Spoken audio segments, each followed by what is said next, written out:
Muy bienvenidos nuevamente a un repaso más de la lección de escuela sabática. En esta ocasión vamos a estudiar la lección número 9 que pertenece al cuarto trimestre del año 2022. El título de esta lección es ¿Pasajes contradictorios? Es una pregunta el título. El texto para esta semana lo encontramos en el libro de Juan, capítulo 5, versículos 39, donde leemos lo siguiente. Escudriñad las escrituras porque a vosotros os parece que en ella tenéis la vida eterna y ellas son las que dan testimonio de mí. Antes de entrar en la lección, queremos invitarle a que nos visiten en Escuela Sabática Maestros, donde va a encontrar la lección por escrito completa, junto con textos bíblicos y el espíritu de profecía. Si usted se inscribe en ese lugar, cada momento que nosotros los publiquemos, la publiquemos, que es los días sábados a las 3 de la tarde, hora del este de Estados Unidos, hora de Nueva York, usted la va a recibir automáticamente en su correo electrónico. Así que hágalo, es una herramienta interesante. Allí no va a andar buscando textos de la Biblia uno por uno, allí están escritos para usted. Y también tenemos citas selectas del Espíritu de Profecía, las mejores citas del Espíritu de Profecía divididas por temas. Tenemos alrededor de 238 temas. Si usted anda buscando un tema en específico, posiblemente allí lo va a encontrar. Las mejores citas. Así que son dos herramientas muy excelentes para el estudio. Lo invitamos a que visite esos lugares si quiere profundizar más en la palabra de Dios y en el espíritu de profecía. El estudio de esta semana comprende 5 textos que son un poco contradictorios con el estado de los muertos. El estado de los muertos es un tema muy difícil en nuestros días modernos porque tristemente llegamos a la comprensión que la mayoría del mundo ha aceptado la gran mentira de Satanás y rechaza la verdad de Dios. Dios dijo que el hombre moriría, que sus pensamientos no serían más, que no alabaría a Dios en el Seol, que no tiene otra oportunidad, que no regresaría a casa, que no tiene sentimientos, ni amor, ni odio, que no trabaja, que sus pensamientos no funcionan más. Eso es lo que dijo Dios. Moriréis. Pero el diablo dijo de que no iban a morir. Y ahora la mayoría de personas en el mundo cree que lo que dijo el diablo es verdadero. La mayoría creen que todos se van para el cielo, porque cuando una persona muere, casi nadie es malo. Usted nunca va a escuchar en un velorio, en una ceremonia eh, fúnebre, que alguien está diciendo este fue malo. No, no, no, siempre fue bueno. Todos fueron buenos. Todos fueron buenos. Y la mayoría de iglesias, la mayoría de cristianos, de gente, se consuela con la idea que ha partido para el cielo, que está vivo, no está muerto, cuando es contradictorio a la Biblia. La Biblia dice que los muertos nada saben, murieron, sus pensamientos terminaron. No hay otro ser dentro de él que sale y que anda merodeando y que nos ve y que conoce nuestras tristezas. No existe eso, pero somos pocos los que creemos eh, eh, lo opuesto, que los muertos están muertos, no están vivos. La mayoría cree que los muertos están vivos y de alguna manera andan por allí, nos ven, nos miran, nos acompañan, nos visitan y nos ayudan y algunos de ellos les hablan todavía. Muy interesante. Pero aquí encontramos en la Biblia que hay citas bíblicas contradictorias que aparentemente aprueban esa situación. Y eso es lo que vamos a estudiar en esta semana. 5 textos bíblicos donde aparentemente hay una contradicción. Día domingo, el rico y Lázaro. Esta es la historia de un hombre rico. que se vestía finamente y hacía banquetes grandes. Pero a la puerta de su casa estaba un pordiosero, y el pordiosero soñaba con comer las migajas que caían de las mesas del banquete de este hombre. Era tan terrible su situación que dice el libro de Lucas 16 del 19 al 31 que los perros llegaban y lamían las llagas que él tenía. Era un pordiosero enfermo que quería comer. Pero llega el momento en que los dos mueren, y ahí es donde vamos a comenzar a leer, versículo 22. Aconteció que murió el pordiosero y fue llevado por los ángeles al seno de Abraham. Y murió también el rico y fue sepultado. Fíjense qué interesante. Esto lo está contando Jesucristo. Esto lo está contando Jesucristo y esa es la parte interesante. No lo está contando alguien más, sino que lo está contando Jesucristo. Uno es tomado por los ángeles y fue llevado al seno de Abraham. En esos días era Abraham, en nuestros días es Pedro. Cuando la persona va al cielo, quien lo recibe es Pedro. Pero en el tiempo de Abraham, en el tiempo de Jesús era Abraham. O sea que ya cambiaron de personaje los que están en el cielo. Los judíos creían que era Abraham y los cristianos creen que es Pedro. Pero aquí el pordiosero llevado por los ángeles lo vienen a recoger y se lo llevan al seno de Abraham. Y el rico no, al rico lo sepultan, se va para el sepulcro. Y estando en el Hades, en el tormento, en el infierno, alzó sus ojos y vio de lejos a Abraham y a Lázaro en su seno. Lázaro estaba en el pecho de Abraham. Entonces dando voces le dijo: Padre Abraham, ten misericordia de mí, envía a Lázaro para que moje la punta de su dedo en agua y refresque mi lengua, porque estoy atormentado en esta llama. Pero Abraham le dijo: Hijo, acuérdate que recibiste tus bienes en tu vida y Lázaro también males, pero ahora éste es consolado aquí y tú atormentado. Ahí hay una aproximación del infierno y del cielo.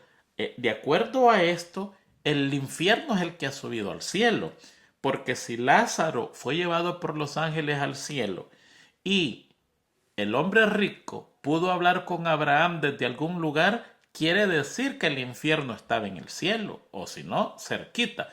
Pero para que haya gritado, haya alzado la voz y Abraham le haya escuchado, es porque estaban en una distancia cerca. Ya después de una cuadra de distancia, ya la persona no escucha, tiene que gritar demasiado fuerte para que se le escuche. Pero aquí están relativamente cerca. Y encontramos la primera contradicción. ¿Cómo va a estar el infierno cerca del cielo? ¿Cómo va a ser eso que unos están viendo a los que están en la gloria y los que están en la gloria están viendo a los que están en el tormento? Es inaceptable la idea. ¿Qué es lo que está pasando acá? La idea de que la persona cuando muere, si es buena, se va al cielo, y si es mala, se va al infierno, y si es regular, se va a otro lugar, no es una idea nueva, es una idea antiquísima que ya los judíos la tenían en su mente. Imagínense desde qué tiempo está esa idea. Y Jesucristo solía tomar el mismo pensamiento de los judíos para darle lecciones interesantes. O sea, Jesucristo le está contando una parábola, les está contando un cuento, pero aquí no está basada en la situación de los muertos. Si usted lee detenidamente, no se basa la historia a dónde están los muertos, sino que la historia tiene como su base las oportunidades que nosotros tenemos en la vida.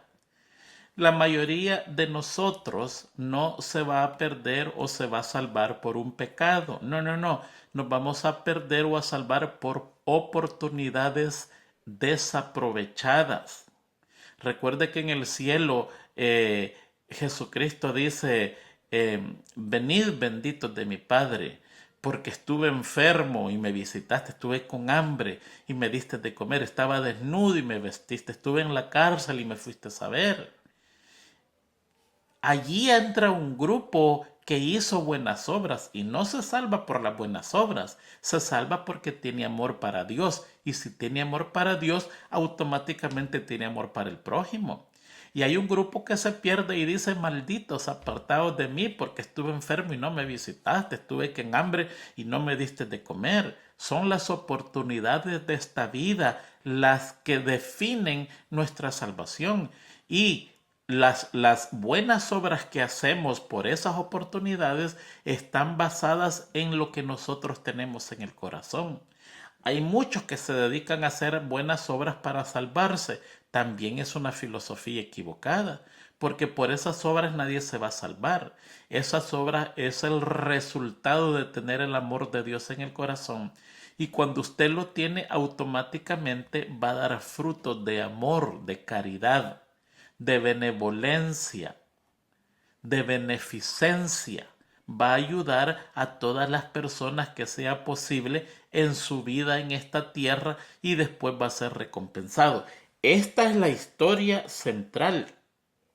Aquí eso es lo que está hablando, no está hablando de la situación de los muertos. Versículo 26.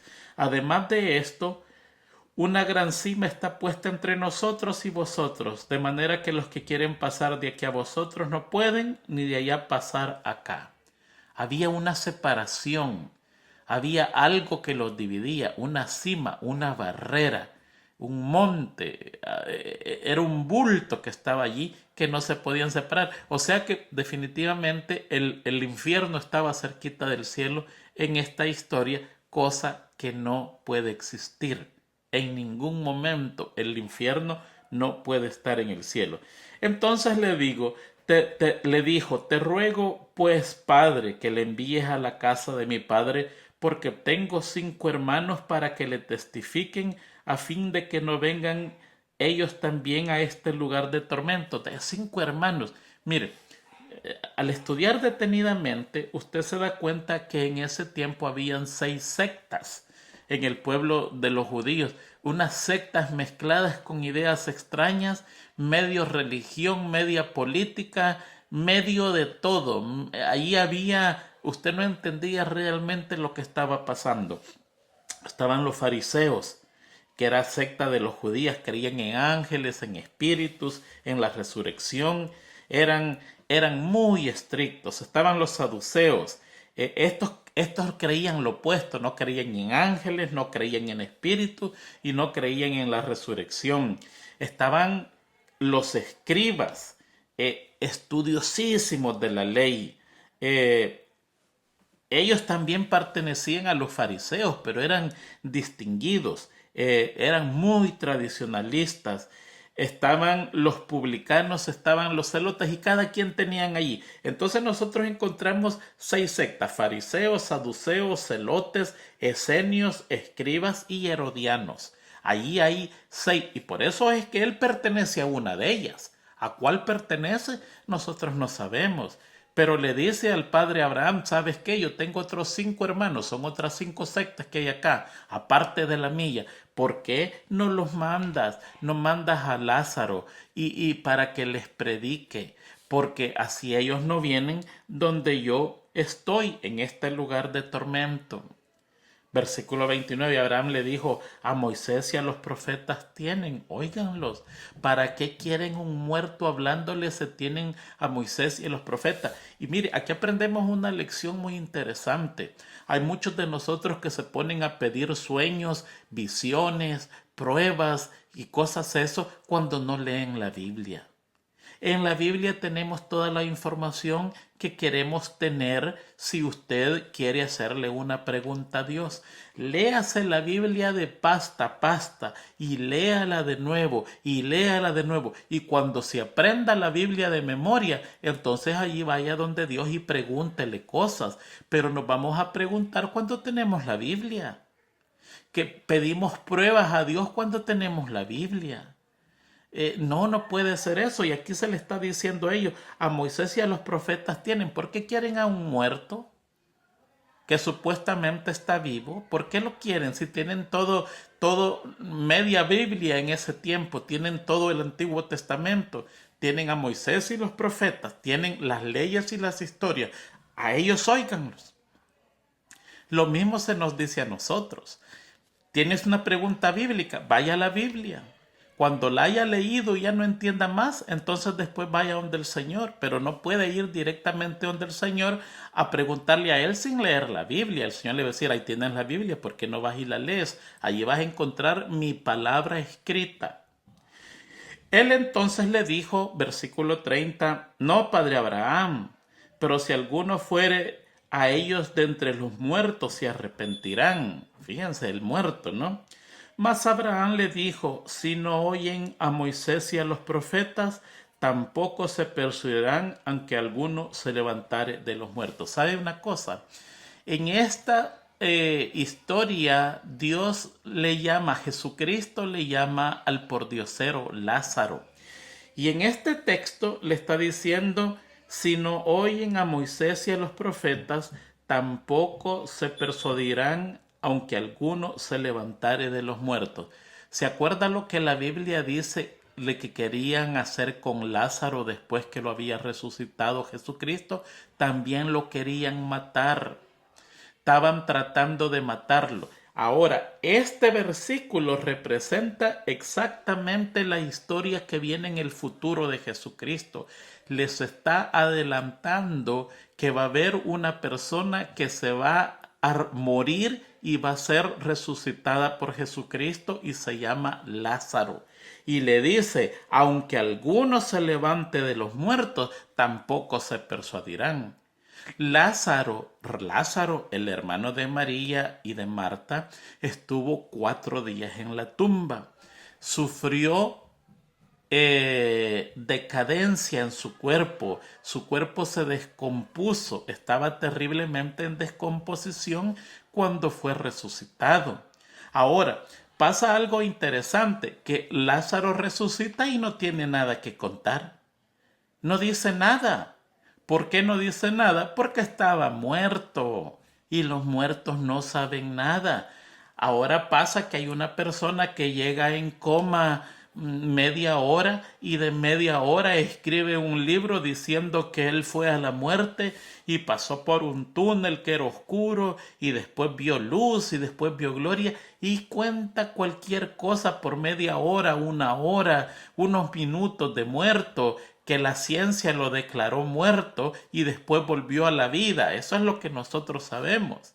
Pero aquí, con 4 días de muerto, Lázaro no hubiera escrito un libro, hubiera escrito una enciclopedia explicándonos acerca de lo que es la muerte. Pero Lázaro no dice nada. ¿Por qué? Porque el muerto nada sabe. Se murió, lo enterraron, no se dio cuenta, la enfermedad fue violenta, perdió la vida, no se dio cuenta que estuvo 4 días, después resucitó el Señor y él no tenía nada que contar. Nunca contó nada. ¿Y qué pasa? El gran milagro, ese fue el último milagro que hizo Jesucristo en esta tierra, la cumbre de todos los milagros. ¿Por qué? Bueno, por eso mismo, porque los judíos creían que en los primeros 3 días el muerto tenía oportunidad de volver. Pero después del 4.º día ellos creían que era imposible, ya se declaraba muerto, muerto totalmente y ya no podía volver a la vida. Esa era la creencia que ellos tenían. Jesucristo se ajusta a esa creencia, deja a Lázaro muerto 3 días y al 4.º aparece, cuando ya era imposible, de acuerdo al conocimiento judío, de que él volviera a la vida, y en lo imposible lo trae a la vida. Y si usted lee detenidamente, antes de crucificar a Jesucristo, los judíos estaban planeando matar a Jesucristo y matar a Lázaro también. Y allí es por eso es que el versículo 31 le dice, mas Abraham le dijo, si no oyen a Moisés y a los profetas, tampoco se persuadirán, aunque alguno se levante de los muertos. Lázaro se había levantado de los muertos y en vez de creer el gran poder de Dios, lo estaban planeando matar. Esta es una profecía, pudiéramos decir, de Jesucristo acerca de Lázaro. Y no tiene que ver nada con los muertos, sino con las oportunidades que nosotros tenemos en la vida. Creo que quedó claro. Eso es lo mejor que yo puedo explicar. Así que léalo de todas maneras. Ahí están otras explicaciones interesantes. Lea el espíritu de profecía y explica más. Y entonces, si encuentra algo nuevo, escríbalo, que nosotros con gusto lo leemos. Aquí aprendemos de todos nosotros, incluyendo usted y yo. Estamos para aprender. Muy bien, vamos a pasar al día lunes. Estarás hoy conmigo en el paraíso. Este es otro texto muy interesante, pero ahí hay algo contradictorio. No se puede explicar. Primero, la lección nos explica detenidamente que en esta se puede traducir de las dos maneras. Se puede traducir de cierto te digo que hoy estarás conmigo en el paraíso, o de cierto te digo hoy que estarás conmigo en el paraíso. Te estoy diciendo el día de hoy que estarás conmigo en el paraíso, o te estoy diciendo que ahora estarás conmigo en el paraíso. De las dos maneras se puede traducir, y la traducción se cree que es incorrecta porque las personas que tradujeron esto creían en la inmortalidad del alma. Pero la misma Biblia lo niega, porque Jesucristo no fue a ningún lugar. Jesucristo fue a la tumba y allí estuvo en la tumba. El texto clave para esto es el libro de San Juan, capítulo 14, versículo del 1 al 3. Libro de San Juan, capítulo 20, versículo 17. Jesús le dijo: no me toques, porque aún no he subido a mi Padre, mas ve a mis hermanos y diles: subo a mi Padre y a vuestro Padre, a mi Dios y a vuestro Dios. Esto es el día domingo, y Jesucristo le está diciendo a María: no me toques, porque yo no he subido a mi Padre. Ve a decirle a mis hermanos que ahora sí voy para allá arriba. Voy a ver a mi Padre. En la tarde que Él regresa, ese mismo día, dice el espíritu de profecía, a Tomás le dice: tócame, mira mis manos, mete tu mano en mi costado y ahí vas a darte cuenta. O sea, ya había subido al Padre. Entonces, ¿qué pasa? El ladrón no pudo haber ido ese mismo día porque Jesucristo estaba muerto. No había manera de haberlo mandado por adelantado a él solo, porque Jesucristo estaba en la tumba. Ahí se quedó. Y la prueba grande es que María Magdalena le dice: no me toques, porque yo no he ido al cielo todavía. A uno le dice: estarás. La traducción más apropiada es: de cierto te digo hoy, que en el futuro estarás conmigo en el paraíso. ¿Por qué? Porque Jesucristo no fue el mismo viernes al cielo. En el cielo está el Padre, en el cielo está el paraíso, sino que fue el domingo y fue solo. Allí tendría que haber estado el ladrón con él y le tenía que haber dicho: mira, ¿sabes qué? Ya vamos a volver, vamos a ir con este muchacho allá al cielo, vamos a ir a ver al Padre y cuando ya lo veamos vamos a regresar, pero deja que... No, él estaba solo. ¿A dónde estaba el ladrón? En su tumba. No había estado en otro lugar. No pudo haber ido al cielo. Jesucristo no fue al cielo ese mismo día. Allí en el espíritu de profecía encontramos una cita bien interesante. Claro, no podemos agregar el espíritu de profecía a esto cuando queremos explicarle a otra persona. El espíritu de profecía es para nosotros. Es para todo aquel que es adventista del séptimo día. No podemos agarrar el espíritu de profecía para predicarle a la gente. Cuando nosotros le predicamos a la gente, le predicamos con Biblia en mano. Pero si usted quiere agrandar, profundizar, conocer más, eso va al espíritu de profecía. Eso es algo que nos pertenece a nosotros. La Biblia le pertenece a todo el mundo, pero el espíritu de profecía le pertenece a una iglesia, y es la iglesia adventista del séptimo día. Mire, el espíritu de profecía nunca contradice la palabra de Dios. Si usted encuentra una contradicción, venga por favor, que yo voy a ser el primero en dejar de creer en él. El espíritu de profecía no trae nueva luz. No, nada de eso. Sencillamente agranda lo que la Biblia dice. La Biblia a veces es un texto nada más. Y usted se queda pensando, ¿cómo será esto? Muchas veces la respuesta está en el espíritu de profecía, muchas veces ni allí está. ¿Qué es lo que hace? Darle más luz a la Biblia. Siempre decimos, la palabra de Dios es la Biblia, esa es la base. El espíritu de profecía es su explicación. ¿Quiere usted conocer y comprender más la Biblia? Vaya al espíritu de profecía. Siempre ha existido. Los profetas siempre han existido desde que el hombre pecó. Hubieron patriarcas, hubieron jueces, hubieron profetas, hubieron reyes. Ahora en nuestro tiempo han habido profetisas y tenemos pastores y nosotros los laicos. Eso le pertenece a la iglesia de Dios. La profecía, Proverbios dice, sin profecía el pueblo será dispersado. ¿No quiere saber más? Pues quédese con la Biblia. Recuerde el caso de Eunuco, del etíope. Felipe le dijo, ¿entiendes la Biblia? Y él le dijo, ¿cómo voy a entender si no hay nadie que me lo explique? ¿Se da cuenta? ¿Por qué nosotros hacemos obra misionera? Porque tenemos que explicarle a la gente la Biblia. Yo nací en el Evangelio, pudiéramos decir, y desde pequeño leí la Biblia. La leí porque todos la leían en la iglesia y me gustaba ir ganándole a todos. Ahí ponían un letrero con el año bíblico y todos iban poniendo dónde iban, hacían. En las sociedades jóvenes pasaban lista y le preguntaban a uno por qué parte de la Biblia va. Y a mí me fascinaba ir ya por primera Samuel, segunda Samuel, cuando todos iban por Éxodo. No había quien me ganara. A los 4 meses yo tenía la Biblia leída. La leí hasta 3, 4 veces en un año cuando era pequeño. Pero no la entendía. Me costó entenderla hasta que me la explicaran. Habían textos que yo no los entendía. Para eso somos obra misionera, para explicarle la Biblia a la gente.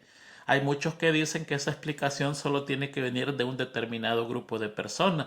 La Biblia dice que no, que todos estamos obligados a explicar la misma Biblia a otras personas. Eso es el espíritu de profecía, nos explica la Biblia. Y si usted no lee el espíritu de profecía, no pertenece a nuestra iglesia y se va a perder por ignorante. Esto es lo que dice el espíritu de profecía en el deseo de toda la gente, es página 698. Y me gusta mucho la explicación que da de la parábola. No de la historia del ladrón en la cruz. De cierto te digo hoy, dice allí, 2 puntos, estarás conmigo en el paraíso. Aquí lo escribe como tendría que ser. De cierto te digo hoy, 2 puntos, estarás conmigo en el paraíso. Cristo no prometió que el ladrón estaría en el paraíso ese día. Él mismo no fue ese día al paraíso. Durmió en la tumba y en la mañana de la resurrección dijo, aún no he subido a mi Padre. Juan 20:17. Pero en el día de la crucifixión, el día de la derrota y tinieblas aparentes, formuló la promesa, hoy, mientras moría en la cruz como malhechor. Cristo aseguró al pobre pecador, estarás conmigo en el paraíso. Muy interesante, muy quedita la explicación, muy sencilla, muy práctica. No tiene tanta especie, no tiene... Ese día que moría le dijo, hoy te prometo, hoy este día te estoy prometiendo que estarás conmigo en el paraíso. Hoy este día te prometo tu salvación. ¿Fue Jesucristo al paraíso el viernes? No, quedó en la tumba. El domingo a María le dijo, no me toques, porque no he ido donde está mi Padre. Déjame que vaya y volveré. Y después se le pudo tocar. Muy interesante. Día martes, partir y estar con Cristo. Pablo dice allí varios textos muy interesantes, ¿no es cierto? ¿No? Él hace denotar como que en el momento de la muerte llega donde Jesucristo. Y eso ahí está, es bíblico, es muy bíblico. Filipenses 1, 21 a 24 dice, porque para mí el vivir es Cristo y el morir es ganancia, me da lo mismo.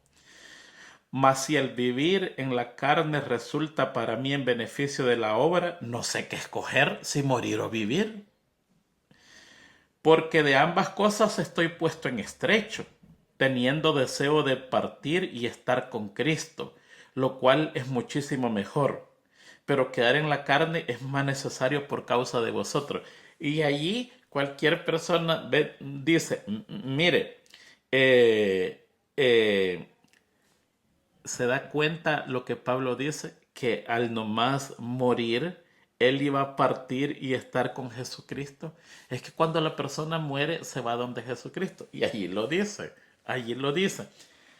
Ahí hay un texto muy interesante y hay que leerlo. Esa es Primera Tesalonicenses 4 del 13 al 18 para comprender lo que Pablo está diciendo ahí. Vamos a leerlo. Ahí está hablando de la resurrección postrera. Y Pablo habla bien clarito ahí y vamos a comprender eso. Primera Tesalonicenses 4 del 13 al 18. Versículo 13. Tampoco queremos, hermanos, que ignoréis acerca de los que duermen para que no os entristezcáis como los otros que no tienen esperanza. Está hablando de los muertos en Cristo. Porque si creemos que Jesús murió y resucitó, así también traerá Dios con Jesús a los que durmieron en él. Por lo cual os decimos esto en la palabra del Señor, que nosotros que vivimos, que habremos quedado hasta la venida del Señor, no precederemos a los que durmieron. Pablo, en este momento que está escribiendo este texto, él cree que él va a estar vivo cuando Jesucristo venga. Eso es lo que él está creyendo, porque dice, decimos esto, dice, que nosotros que vivimos, que habremos quedado hasta la venida del Señor, no precederemos a los que durmieron. Porque el Señor mismo con voz de mando, con voz de arcángel y con trompeta de Dios descenderá del cielo y los muertos en Cristo resucitarán primero. Luego nosotros los que vivimos, los que hayamos quedado, lo vuelve a repetir, seremos arrebatados juntamente con ellos en las nubes para recibir al Señor en el aire y así estaremos siempre con el Señor. Por tanto, alentaos los unos a los otros con estas palabras. En este texto, Pablo está creyendo que él está con vida a la venida de Jesucristo. Los que ya hemos quedado, los que estamos con vida cuando Jesucristo viene.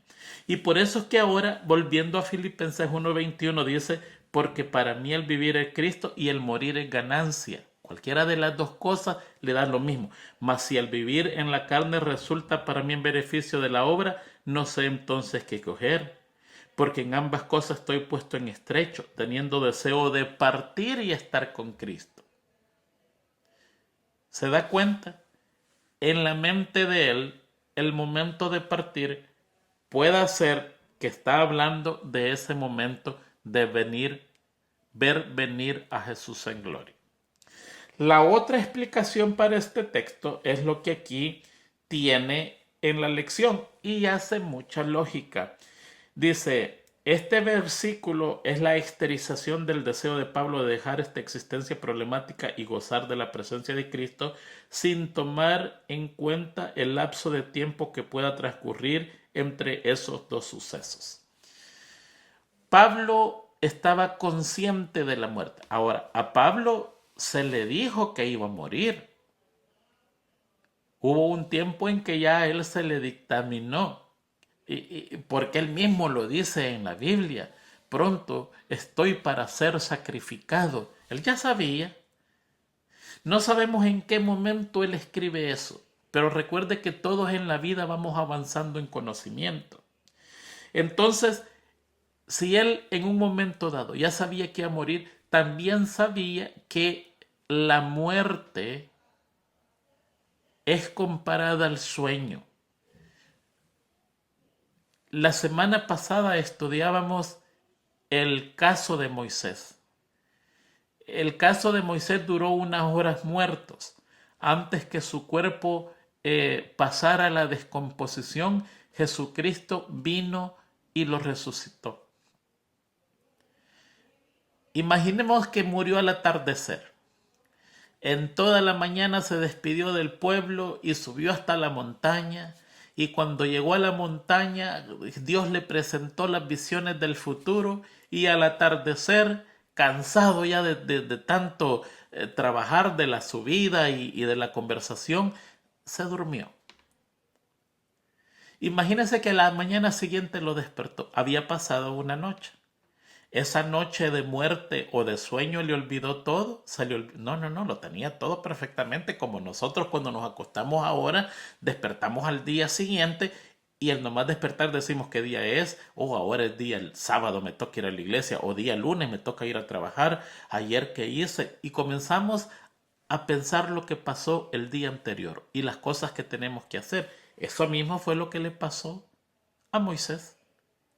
Fueron unas horas de dormir, posiblemente fue una noche, y al día siguiente se levantó como una continuación de la vida, pero era la vida eterna. Y eso el espíritu de profecía dice, que no importa cuánto tiempo, si es larguísimo o es corto, será como recién morimos y ya despertamos. No hay conteo del tiempo. Y esa es la explicación que da la cartilla, que personalmente estoy muy de acuerdo allí. Porque él dice allí, teniendo el deseo de partir y estar con Cristo. Si yo muero, ya voy a partir y la siguiente cosa que me voy a dar cuenta es que voy a abrir mis ojos y voy a estar en la resurrección. Y habla de la resurrección, habla de la corona. Hay una corona reservada para mí, no solo para mí, sino que todos aquellos que hicieron la voluntad.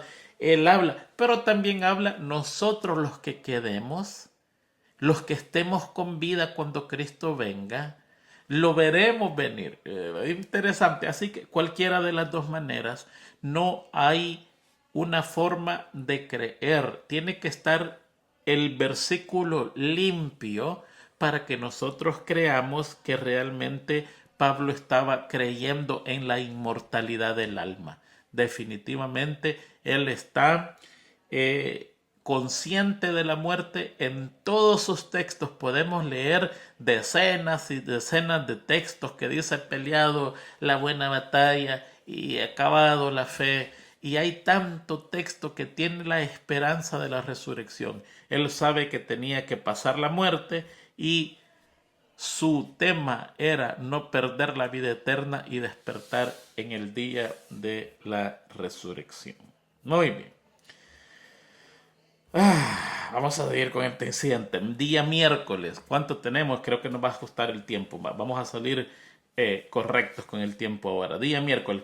Predicar a los espíritus encarcelados. Allí es Pedro ahora que nos trae un tema bien difícil y quizás lo vamos a leer para que nosotros entendamos lo que está pasando aquí. Dice, Primera de Pedro capítulo 3, versículo del 13 al 20, es corto. ¿Y quién es aquel que os podrá hacer daño si vosotros seguís el bien? Mas también si alguna cosa padecéis por causa de la justicia, bienaventurados sois. Por tanto, no os amedrentéis por temor de ellos, ni os conturbéis, sino santificad a Dios el Señor en vuestros corazones y está siempre preparado para presentar defensa con mansedumbre y reverencia ante todo el que os demande razón de la esperanza que hay en vosotros. Tenemos que estar preparados para hablar a la gente de lo que nosotros creemos, pero cuando lo hacemos tiene que ser en reverencia y en mansedumbre. No lo hagamos altaneramente como para mostrarle a las demás gentes que nosotros somos los que en verdad... No, no, no. Aquí dice cómo nosotros tenemos que hacerlo. Teniendo buena conciencia, para que en los que murmuran de vosotros como malhechores sean avergonzados los que calumnian vuestra conducta en Cristo. Porque mejor es que padezcáis haciendo el bien, si la voluntad de Dios así lo quiere, que haciendo el mal. Porque también Cristo padeció una sola vez por el pecado, el justo por los injustos, para llevarnos a Dios, siendo a la verdad muerto en la carne, pero vivificado en el Espíritu. Está hablando de la muerte de Jesucristo, el cual también fue y predicó a los espíritus encarcelados, los que en otro tiempo desobedecieron, cuando una vez esperaba la paciencia de Dios en los días de Noé, mientras se preparaba el arca, en la cual pocas personas, es decir 8, fueron salvadas por agua. Y aquí Pedro nos presenta otro reto teológico también, porque aquí dice que murió, y cuando murió se fue a predicar a los espíritus que estaban encarcelados, y estos son los que murieron en el diluvio. Entonces, ahí encontramos un problema que nosotros, así a ciencia cierta, no lo podemos explicar. Hace un tiempo tuve la oportunidad de leer el libro El Evangelio de acuerdo a Nicodemo, que no fue que lo escribió Nicodemo, sino que lo escribió alguien más. Allá está el nombre de quien lo escribió, un nombre que yo no conozco, ni me acuerdo de ese nombre. Pero el libro es interesantísimo y es la vida de Jesucristo descrita por un hombre secular. Y mire que está escrita como un cuento.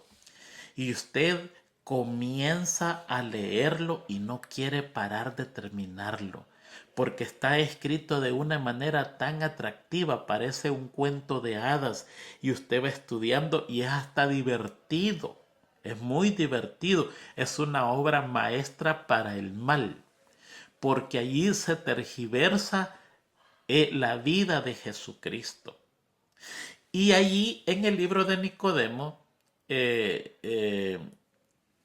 explica cuando Jesucristo fue al infierno a visitar a los espíritus encarcelados y hace una blasfemia tan terrible que yo no se las puedo compartir a ustedes.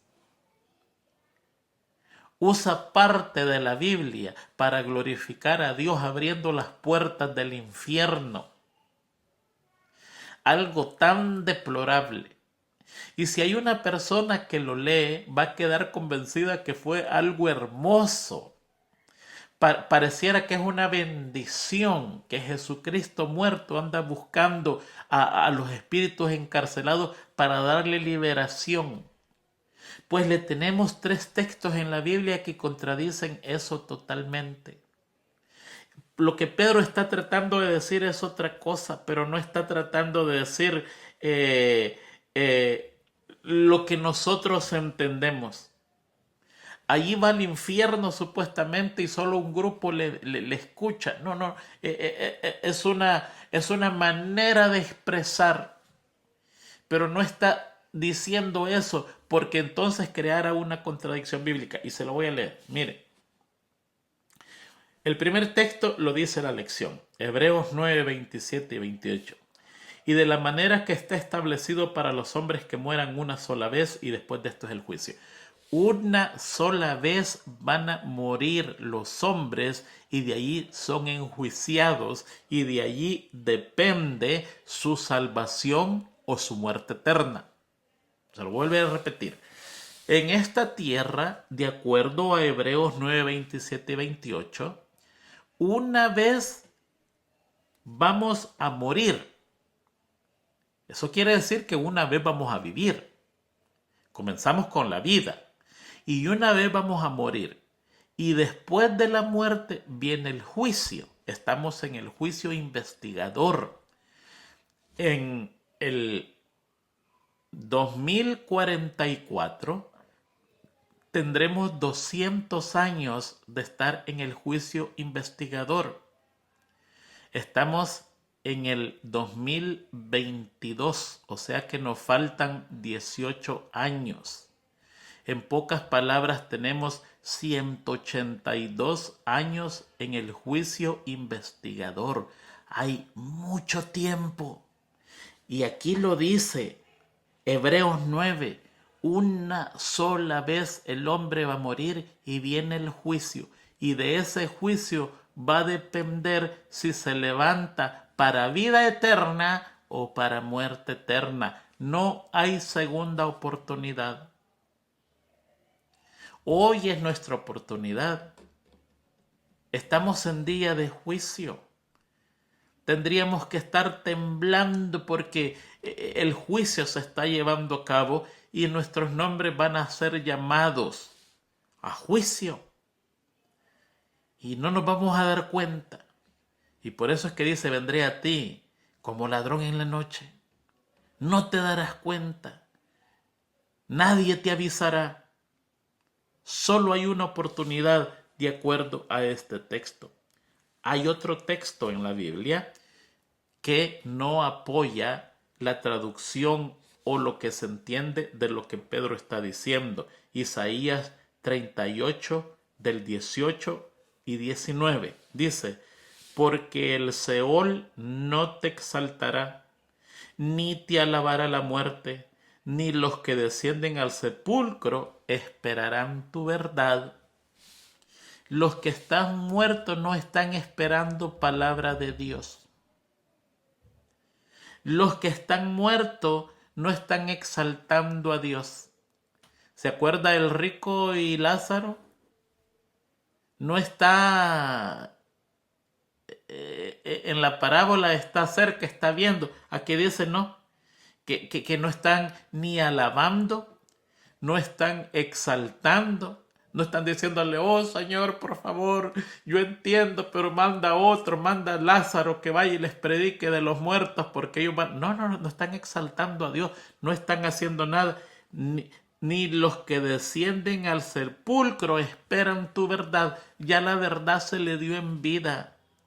A ningún muerto se le va a ir a predicar.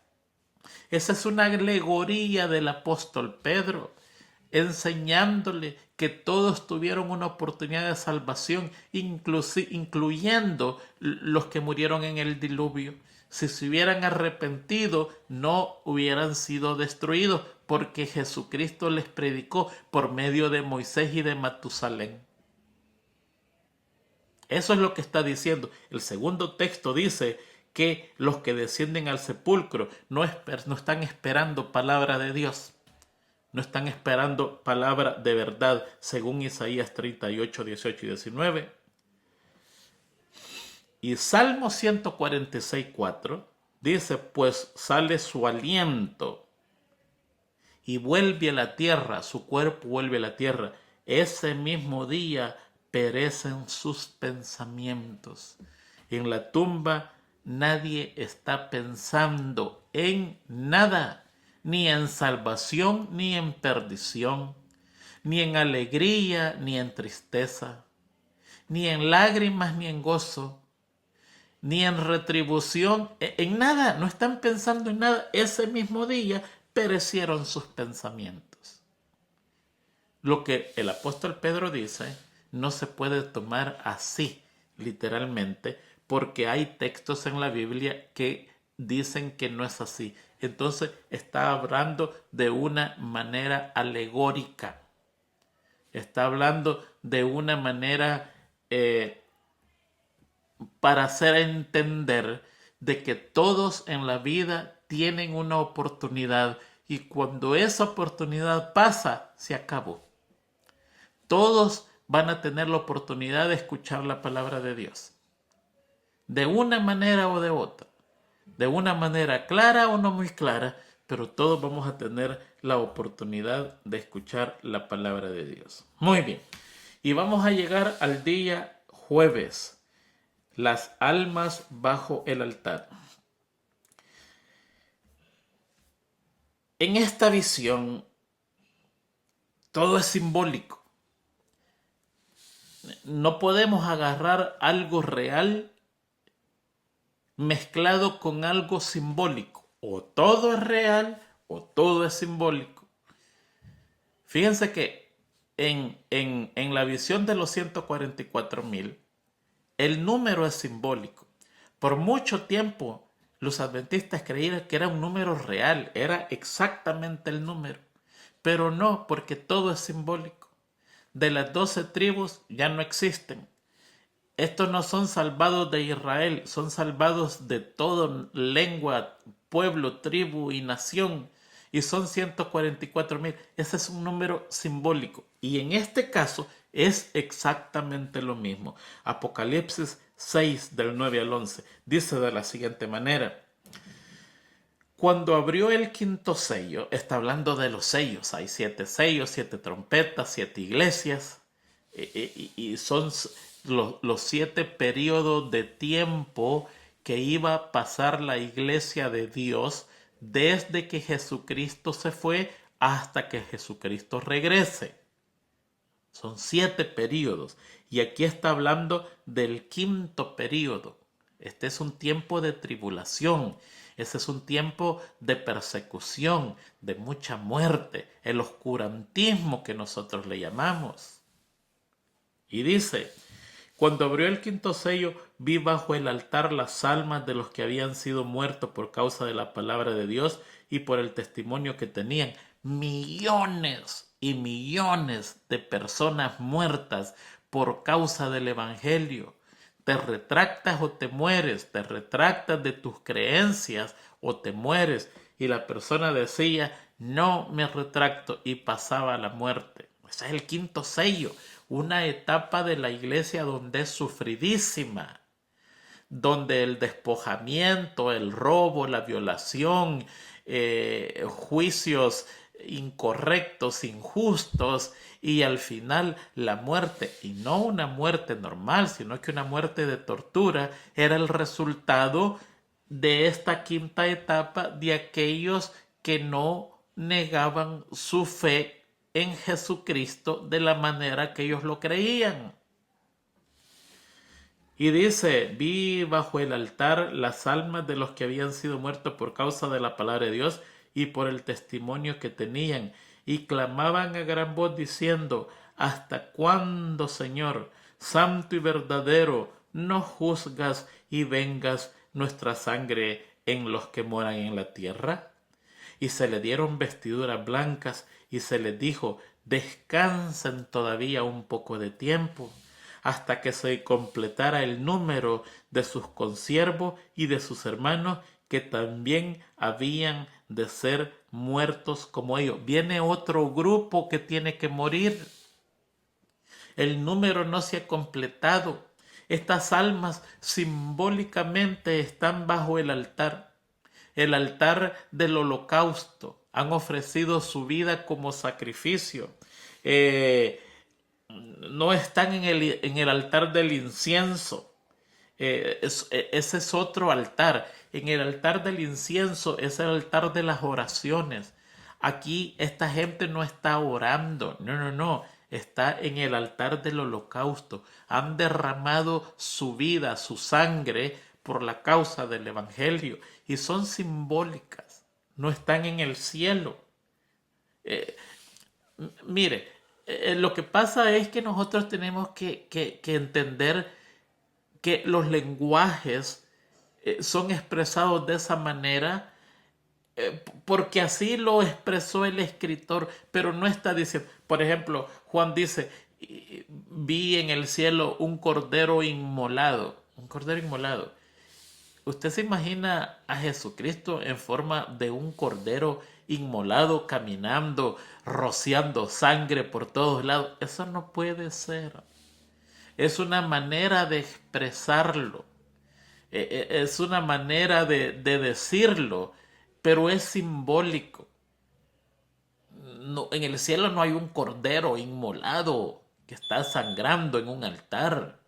No hay eso. Ahí en el cielo está Jesucristo, un Jesucristo vivo.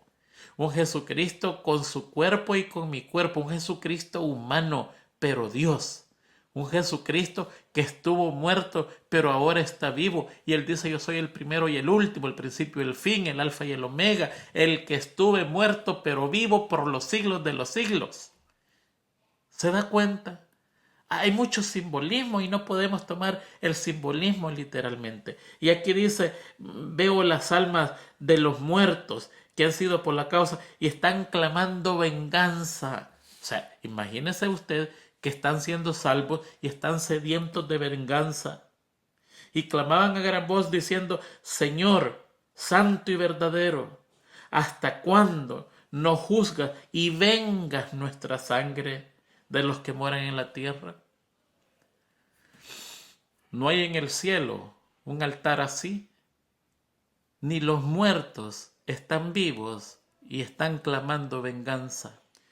Es un simbolismo de que la justicia de Dios va, tarde o temprano, va a ser impartida, y esta gente que murieron por la causa de Cristo van a ser recompensadas por su pérdida, y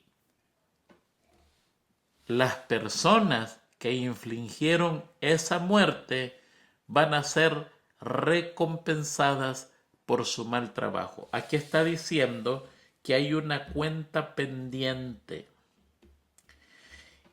Y todos esos muertos no han sido olvidados.